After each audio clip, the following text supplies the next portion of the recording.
Hello everyone, this is a random YouTuber, also known as Charlie Chumbuck, and welcome to my first Let's Play, Touhou 17, Wily Beast and Weakest Creature. And if you're wondering why I'm starting with a game in a franchise that is not the first one, clearly, as indicated by the number 17, that's because I think this game is probably my favorite in the franchise so far. And this is a bullet hell franchise. I'll just give you a little demonstration, which I'm going to give you hopefully a better one than this does. It's like information overload. Anyway, I'm going to go ahead and go into the the difficulty select. As you can see, I'm very well practiced. Thank you. Yeah. So this game is a bullet hell shoot 'em up. You start near the bottom of the screen, as you can see, and you shoot vertically. And there is no, well, you are able to pause the game, but you cannot stop moving in the game itself outside the pause menu. So you can't just so this isn't a game where you can where you could do the main objective, but you can also, move around aimlessly. No, in this game, you're either paused or you're doing the main objective. So I have to tell you everything before I start the game, because I want to have time to make jokes and talk about other things, and I can't do that if I'm busy telling you about how the game works while it's going on, because this game is so complex. It's like an arcade style game. It's there's a lot of technicalities too, but yeah. Anyway, so I'm gonna go ahead and read off these cute little difficulty select flavor text. So you have easy mode, and by the way, these game modes, the actual difficulties, like easy mode, normal mode, etc., they are found in, I believe, every Touhou game, except for some spin-off games, which there are some, and they have decimals in the title. Don't worry, there's no Touhou 365/2, so you don't have to worry about that. But there are some. And yeah, thankfully there's no 2 decimal places. That'd be weird. There's no Touhou Pi. Don't worry about that. Anyway, so but each game has their own little flavor text for these difficulties. So this game is all about creatures, and so you have blam level, easy mode, a difficulty level where everyone will treat you kindly, which is not common in these games. Shiba level, I don't know what that is. A difficulty level that bites you if you don't take it seriously. And by the way, you see I have this cleared. There are no save files in these games. I could mess around in the computer files, because this is a PC game, if you couldn't tell. But there's no profile select as far as I can tell. So unfortunately, you can see that I've done everything, so I can't start out from scratch. But I can still show you the game itself and everything, which is why I'm doing this LP in the first place. I wouldn't do that, but if I somehow couldn't show off the game. Anyway, saber-toothed tiger level, hard mode, a hard to survive difficulty level, as is the case. That is true. I can verify that. Dinosaur level, lunatic mode. You can't win. No way. That has proven to be true so far. So yeah, this playthrough will not be 100%. Pretty much only because of Mr. Dinosaur level you see right here. It's hard. I could show you an attempt of this when I get to that point. But yeah, I don't know if I can do that or not. A complete, 100% run through of that, if you will. Anyway, let me tell you how this game works, and I'll edit in some pictures so you can visualize this. And you have this lovely menu music that's been playing for a while now. It'll keep on playing for your viewing pleasure. Okay, and I'm reading this off of my phone with my great professional recording setup. I am sitting on a chair, not at a desk. My computer is on my lap, and I have a footrest, so my feet are on my feet are on these cushions that are on top of C.S. Lewis's Volume 1 through 7 of the Chronicles of Narnia. I'll turn down my brightness. Yeah, it's kind of unprofessional that I'm showing that. I forgot that would show up. Hopefully, I don't know, will this affect how this is viewed? I don't know. I might turn it back up. Okay, anyway. Anyway, so I'm going to read to you some instructions I got off of the Touhou wiki. So yeah, thank you so much, editors of the Touhou wiki. You all are amazing. You all keep track of things I could never dream of keeping track of on my own. Anyway, okay, first you got power. Collect power items which can drop from defeated enemies to increase your power, as expected. With every whole number of power you gain, the more powerful your shot, or firepower. If you hold shift, you enter focus mode, where your shot is different from when you don't hold shift, also known as unfocus mode. Are you still with me? If so, good job. We're not even halfway there though. Okay, in this game you don't have health, you have lives. One hit means you lose a life, and when you lose a life, you lose one whole point of power, though 0.07 power. I can't believe I'm saying that. Magically get spawned out of your character for you to collect, because your character somehow like poops them out from like every orifice or something like that. I don't know. If you die after losing all of your lives, it's game over, and you have to use a continue if you still have continues left. You have 5.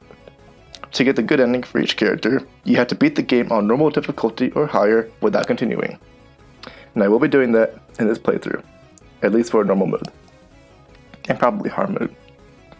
You also have bombs, also known as spell cards, that are unique to each character. I'm reading this off of script, by the way. There's a lot to keep track of, so forgive me if it sounds a little bit weird.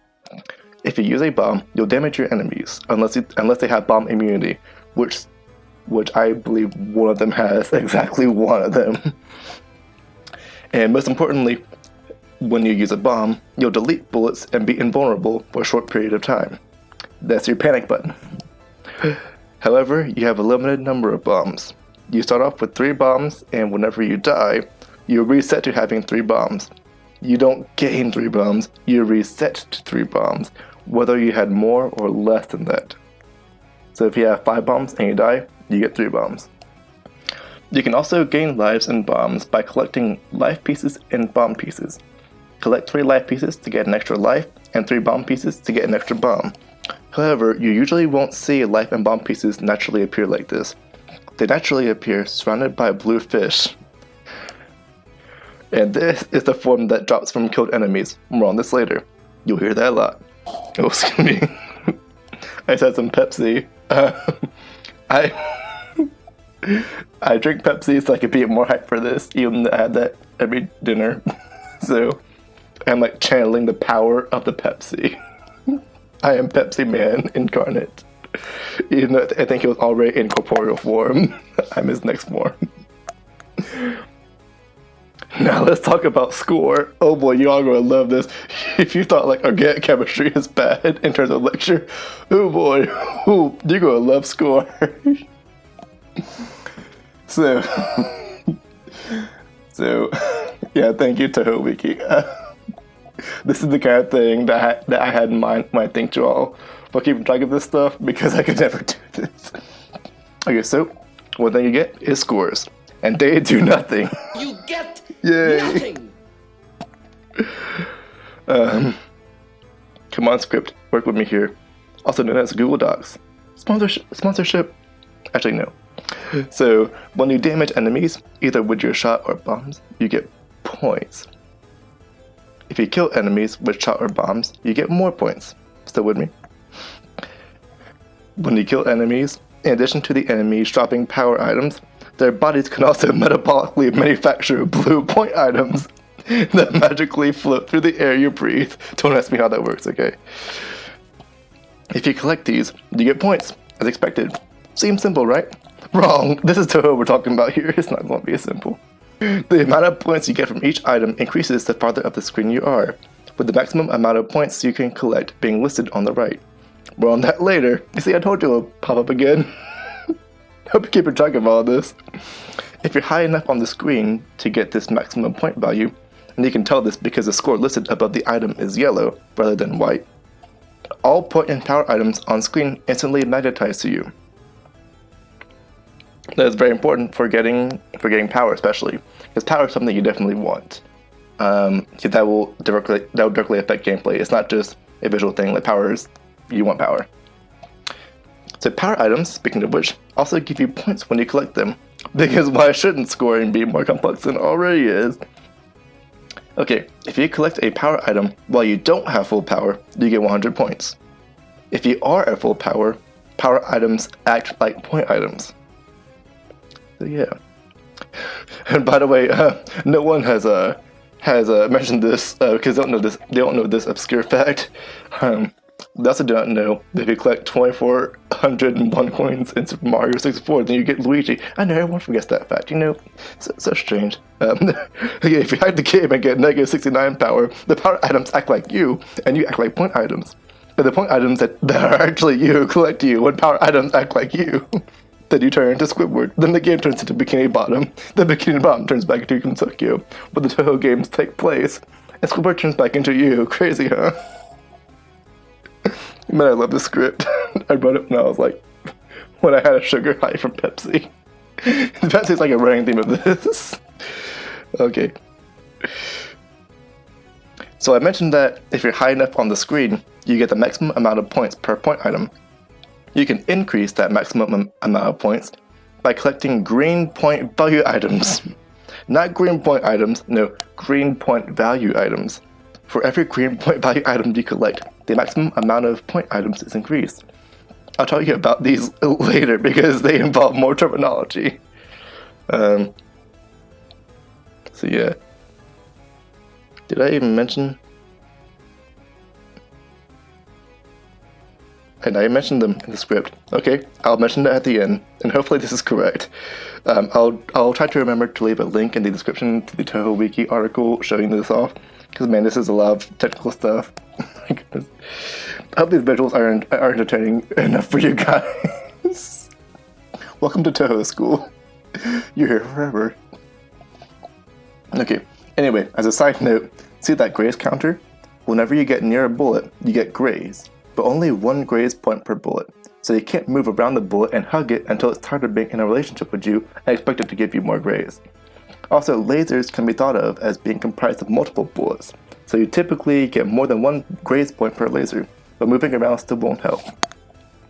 I know that's exactly what you were thinking. You were like, dang, I was going to hug this laser because it's pretty and I want it in my life. But no, don't do that. That's just wrong. Also, graze does nothing probably. That's basically what the Touhou says. What the Touhou says. That's what the Touhou Wiki says, pretty much. Yeah, it's not worth it. Okay, here's where everything that didn't make sense before starts making sense now. Finally, this is the thing you all were waiting for, even though you didn't know you were waiting for this.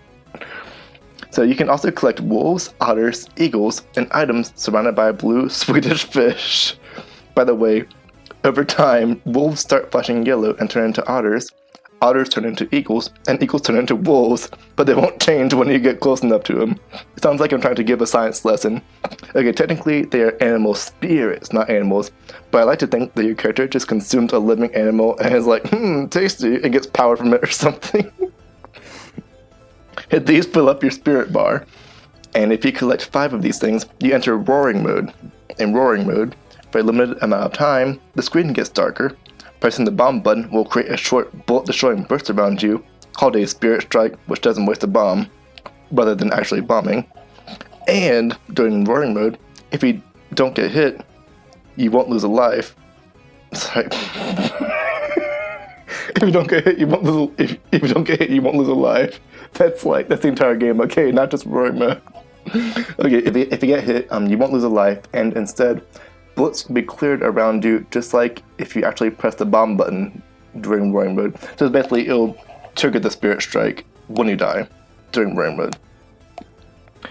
But if you don't die during roaring mode, then you can probably plan it better. So like you can press the bomb button whenever there's lots of bullets you want to clear. So there's some strategy in that. So collecting spirit items, which includes the wolves, otters, eagles, and fish during roaring mode, will increase the time you get to remain in roaring mode. If you collect fish during roaring mode, the fish will also drop the item they're holding, which could be power items, score items, a life piece, or a bomb piece that can then be collected. See, I told you everything's adding up. When roaring mode is over, any fish in your spirit bar, that is before you enter roaring mode, then give up their items. If you collect 5 spirit items, and at least 3 of them are wolves, otters, or eagles, not fish, then you enter a version of roaring mode called berserk roaring mode. This is just like regular roaring mode, but you get a buff during it. If you have 3 or more wolves, your focus shot, that is, the shot you have while you're focused or holding shift, if you guys don't remember, that gets really powerful. And you have this shot even when unfocused. This is while berserk roaring mode lasts. If you have 3 or more eagles, your unfocused shot gets really powerful. If you have 3 or more otters, 3 green fireballs circle around you and destroy any enemy projectiles they hit. The more animal spirits of a kind you have, the longer the berserk roaring mode. When you choose an animal spirit, I should mention that I should go into character select now. So these are your characters. You have the wonderful Shrine Maiden of Paradise, Reimu Hakurei, Reimu Hopscotch. See, her unfocused shot is called the Homing Amulet, her focused shot is called the Persuasion Needle, and her spell card is called Spirit Sign or Fantasy Seal. I'll read her story whenever I start playing the game, which is not for a little while now. I still have a little bit more to talk about. Anyway, so, excuse me. And you have the excruciatingly ordinary magician, Marissa Kisme. Don't actually. Oh, no, not what I want to, well, I guess I can talk about it now. So you can choose what spirit you want to be possessed by. Long story. Okay, her unfocused shot is the illusion laser, and her focus shot is magic missile. And her spell card is Love Sign or Master Spark. And you also have Reimu Hakurei, okay, no. Yomu Konpaku, the half-human, half-phantom, dual-wielding swordswoman. It sounds epic. I just wish it was in the game. Her unfocused shot is called the Sword Key. Her focus shot, the Lotus Stance Slash. Her spell card, the Voidness Sword, or Slash Clearing the Six Senses. That sounds way cooler than it actually is. I'm sorry if you like Yomu, guys. I don't. Okay, now each character, in many Touhou games, or across multiple Touhou games, they kind of have developed this these little advantages that they don't explicitly mention here, which I believe still hold for this game. So Reimu has a smaller hitbox for bullets, so bullets have to get closer to her to hit her than they do for the other characters. Marissa is very powerful. Yeah, so if you want to kill enemies fast, you should use Marissa. Yomu's special ability is sucking. No, that's not actually what her special ability is. Her attack, it's like, her focus attack, it sounds so cool, it's like Lotus Stance Slash. But she has to be so close to her enemies, and that means bullets have an easier time to get to her. So, clearing this character's variations was not fun. Not fun. My goodness. Okay, anyway. So you saw before that you could choose animal spirits to be possessed by. When you choose an animal spirit to be possessed by in the character select, the timer for Berserk Roaring mode gets extended whenever that Berserk Roaring mode, or whenever the Berserk Roaring mode for that specific animal spirit is active. For example, if you choose to be possessed by a wolf spirit, and if you enter Berserk Roaring mode with 3 wolves in your spirit bar, or more, you get to stay in Berserk Roaring mode longer than if you were in the same situation but possessed by an otter or eagle spirit. Additionally, you get a passive buff outside of Roaring mode, depending on the animal spirit you choose to be possessed by. If you choose to be possessed by a wolf spirit, your focus shot will be better than normal and look different too. If you choose to be possessed by an eagle spirit, your unfocused shot will be better than normal. Finally, if you choose to be possessed by an otter spirit, your bomb is better than normal. You start out with 4 bombs instead of 3, and you reset to 4 bombs when you die instead of 3. Also, when you die, you spawn 3 animal spirits corresponding to the animal you're possessed by.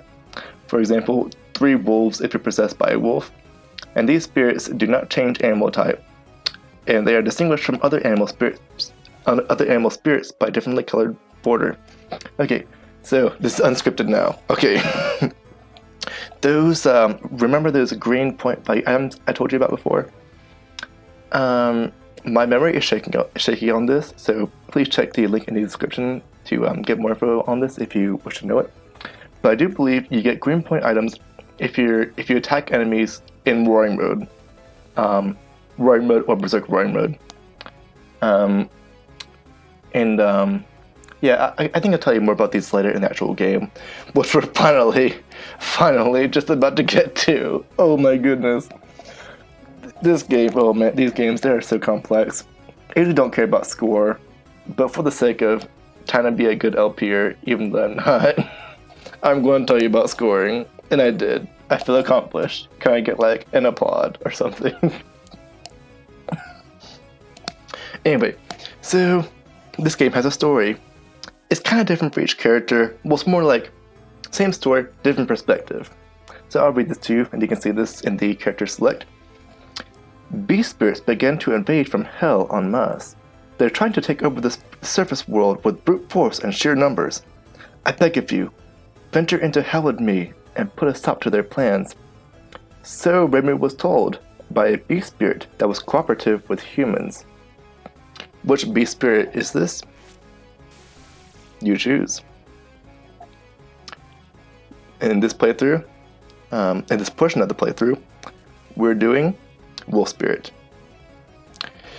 Finally, let's begin. Ghouls are now praying. I need it. And that borderline you just saw there, on my footstool, I messed up a little bit there. My cushion. My advanced recording setup. Yeah, that item collect line, that's what I told you about before. You see, things are starting to come together. See, it's not as complex as you thought. Unless you skip that part of the video, and it's really complex now. And you're like, no, I'm clicking off this video. I don't blame you.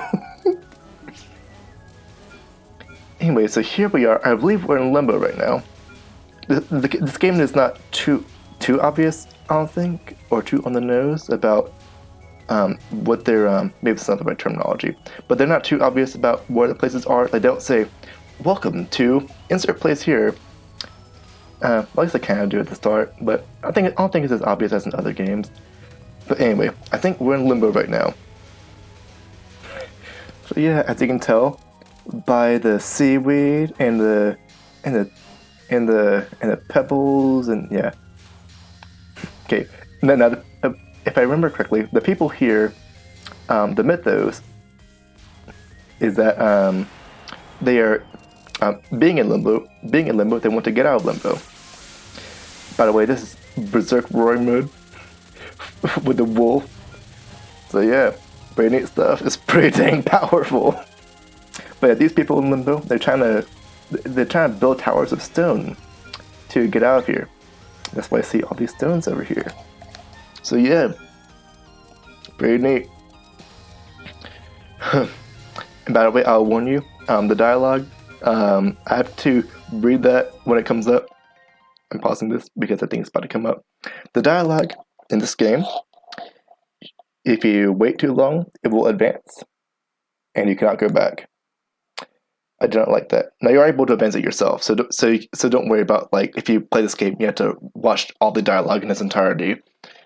But yeah, it's not very good for Let's Play, so I'm going to have to read it, making minimal jokes, which I will try to make in the future at least. Oh man. Anyway, let's see who the boss of this stage is. Animal spirits are everywhere. It's neither the time nor the place to deal with those things. These animal spirits are still here.